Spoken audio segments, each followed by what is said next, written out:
দর্শক, সবাইকে শুভেচ্ছা জানিয়ে শুরু করছি এনটিভির নিয়মিত সাপ্তাহিক আয়োজন অন্যরকম গল্প। বরাবরের মতোই সাথে আছি আমি নুসরাত ইসলাম।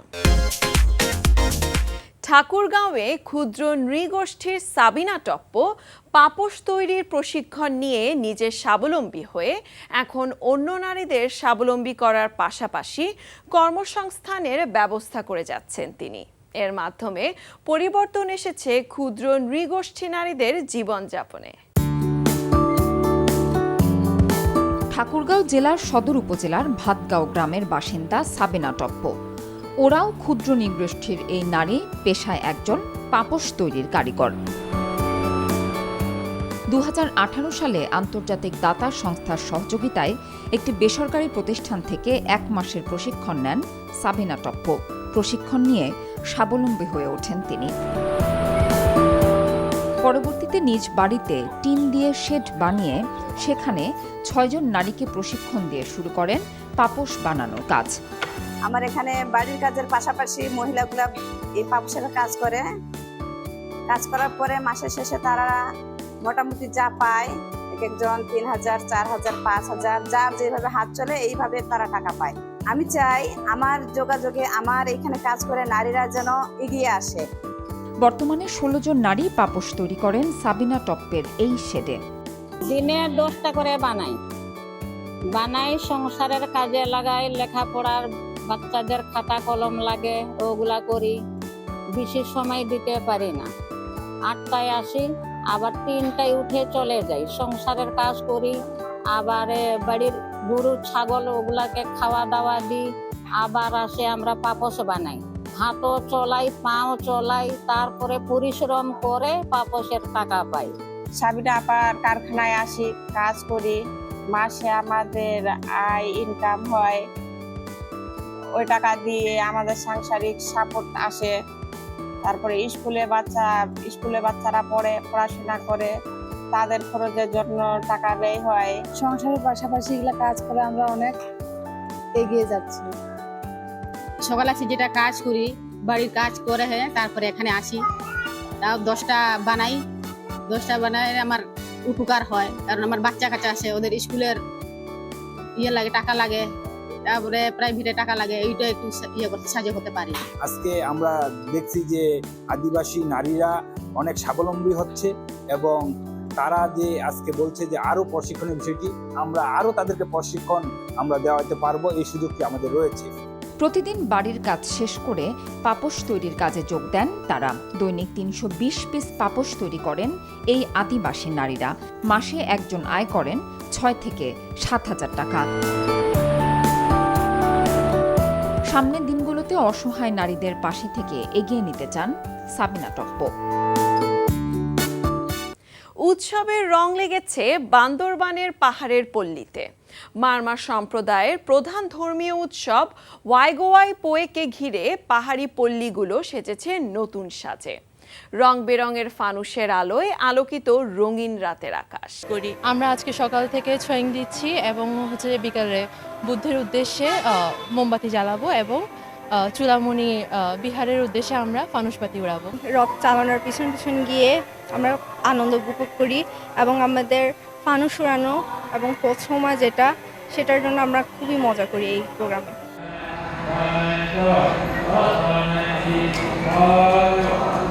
উৎসব চলাকালীন সমবেত প্রার্থনায় অংশ নেন বৌদ্ধ ধর্মাবলম্বী বিভিন্ন শ্রেণী পেশার মানুষ।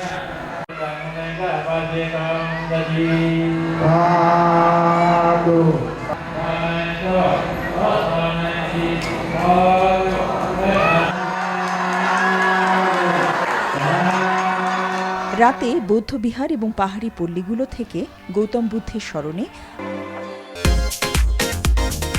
কক্সবাজারের রামু ফানুসের আলোয় রঙিন হওয়ার পর বাঁশ, কাঠ, বেত ও রং বেরঙের কাগজের উপর অপূর্ব কারুকাজে তৈরি কল্পজাহাজ ভাসালো বাঁকখালী নদীতে।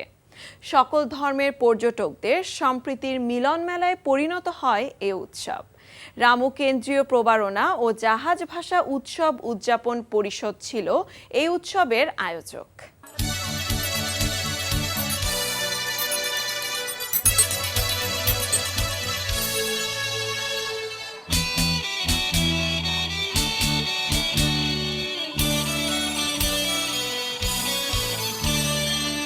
ဘာဝစင်နာစင်ကြတဲ့သောတာရှင်တွေရဲ့ကြော်ရွှင်ပွဲတီးဆိုကြတဲ့မြို့မှာသင်္ကာတကယ် বাঁকখালী নদীতে কল্পজাহাজে ভাসল সিংহ, ঘোড়া ও ময়ূর, এমনকি আকাশ ছাড়িয়ে পাখিও পানিতে। দৃষ্টিনন্দন কল্পজাহাজে ভাসল এসব প্রাণী।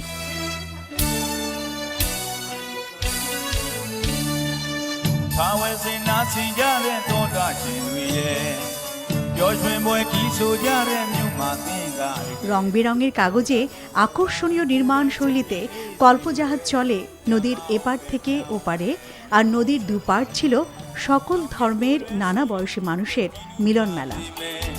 ဒီနှစ်လိုပဲတီးမုတ်ခါရဲ့နောက်နှစ်လာပါမယ်တာယာသီပွဲ বৌদ্ধদের দ্বিতীয় বৃহত্তম ধর্মীয় উৎসব শুভ প্রবারণা পূর্ণিমা। বৌদ্ধ ধর্মাবলম্বীদের মতে দীর্ঘ 3 মাস ধ্যান সাধনা প্রজ্ঞার মধ্য দিয়ে বৌদ্ধ ভিক্ষুরা 3 মাস বর্ষাব্রত পালন করে। এই বর্ষাব্রত পালনের পরের দিন থেকেই এই জাহাজ ভাসা উৎসব রামুতের শত শত বছর আগে থেকেই এই উৎসব অনুষ্ঠিত হয়ে আসছে। প্রতি বছর যাতে আমরা আবার এই অনুষ্ঠানটা করতে পারি, সকলের কাছে সেই কামনাই থাকবে। আর আমরা উৎসবমুখর পরিবেশে এই অনুষ্ঠানটা উপভোগ করছি। 3 মাস বসবাস পালনের পর এই জাহাজ ভাসানোটা হয়। আমরা এটা বসবাসের পরে প্রবারণা পূর্ণিমাতে জাহাজ ভাসানো উৎসবটা পালন করি। প্রতি বছর খুব আনন্দ করি, খুব মজা করি। এটি আসলে শুধুমাত্র একটি সম্প্রদায়ের মধ্যে সীমাবদ্ধ নয়, এখানে জাতি, ধর্ম, বর্ণ নির্বিশেষে সবাই এই মিলন মেলাতে উপস্থিত হয়। প্রথম আমি এই জাহাজ ভাসা অনুষ্ঠানে অংশগ্রহণ করেছি। আমি একজন হিন্দু, তবে আমার এই বৌদ্ধদের অনুষ্ঠান অনেক ভালো লেগেছে।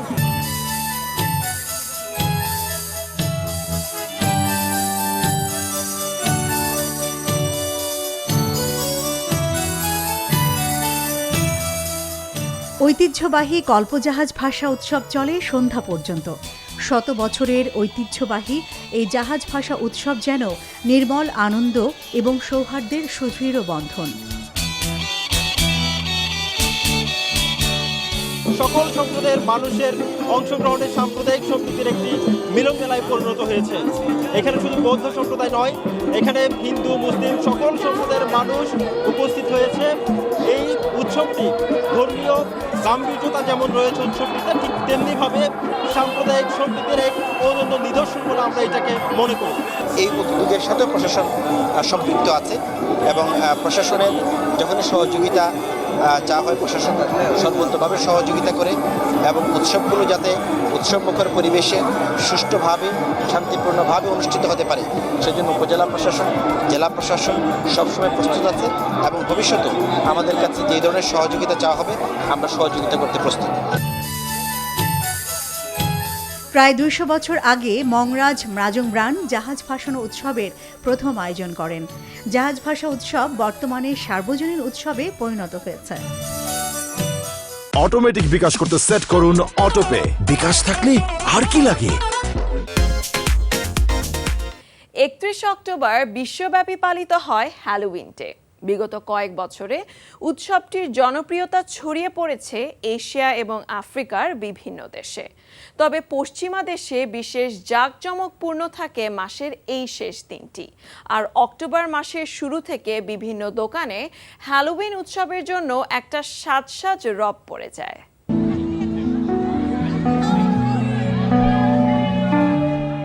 31 অক্টোবর বিশ্বব্যাপী পালিত হলো হ্যালোউইন ডে। এদিন বিশ্বব্যাপী খ্রিস্ট ধর্মাবলম্বীরা উৎসব পালন করলেও বিগত কয়েক বছরে উৎসবটির জনপ্রিয়তা ছড়িয়ে পড়েছে এশিয়া এবং আফ্রিকার বিভিন্ন দেশে।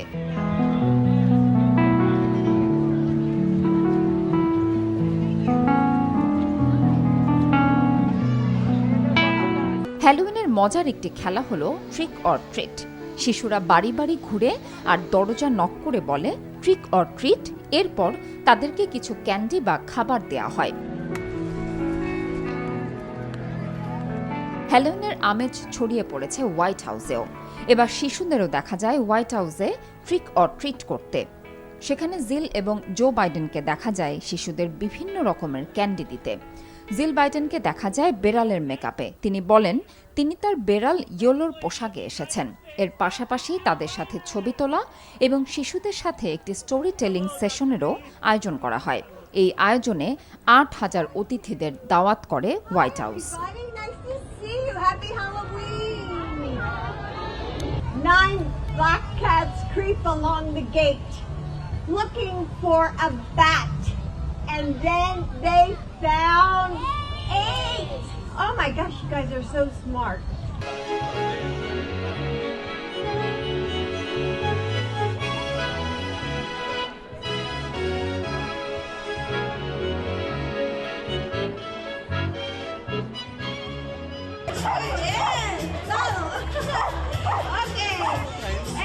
এদিকে ইউরোপ আমেরিকা সহ অন্যান্য উন্নত দেশে অক্টোবর মাস শুরু হলেই বিভিন্ন দোকানে হ্যালোইন উৎসবের জন্য একটি সাজ ভাব শুরু হয়ে যায়।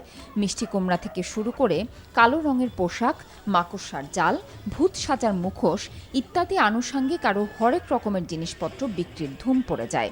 এছাড়াও এবার হ্যালোইনের এক অন্যরকম চিত্র দেখা গেল ইকুয়েডরে। দেশটির রাজধানী কুইটোতে আয়োজন করা হয় একটি হ্যালোইন প্যারেডের। এই প্যারেডটি অন্যগুলোর থেকে আলাদা, কেননা এই প্যারেডে মানুষকে অংশ নিতে দেখা যায় তাদের পোষা প্রাণীদের সাথে।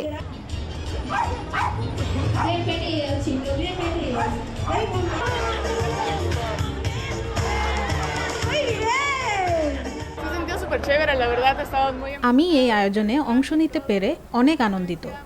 আয়োজকদের উদ্যোগে এখানে আমাদের অনেক ভালো সময় কেটেছে।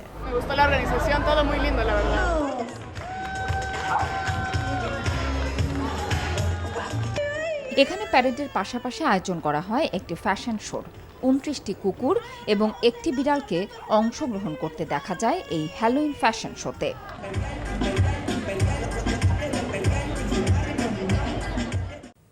চলে এসেছি অনুষ্ঠানের একেবারে শেষ প্রান্তে। দেশ বিদেশের বিস্ময়কর ও মজার সব খবর নিয়ে দেখা হবে আবারও। কেমন লাগলো আমাদের আয়োজন বা কোনো পরামর্শ থাকলে জানাতে পারেন চিঠি লিখে। আমাদের কাছে চিঠি লেখার ঠিকানা: প্রযোজক অন্যরকম গল্প, NTV, BSCC ভবন, ১০২ কাজী নজরুল ইসলাম এভিনিউ, কারওয়ান বাজার, ঢাকা ১২১৫।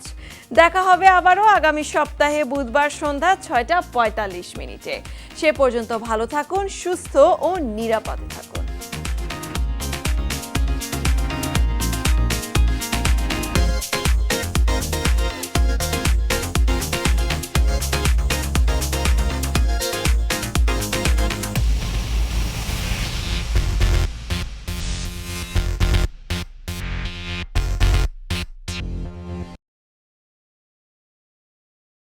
অটোমেটিক বিকাশ করতে সেট করুন অটোপে। বিকাশ থাকলে আর কি লাগে।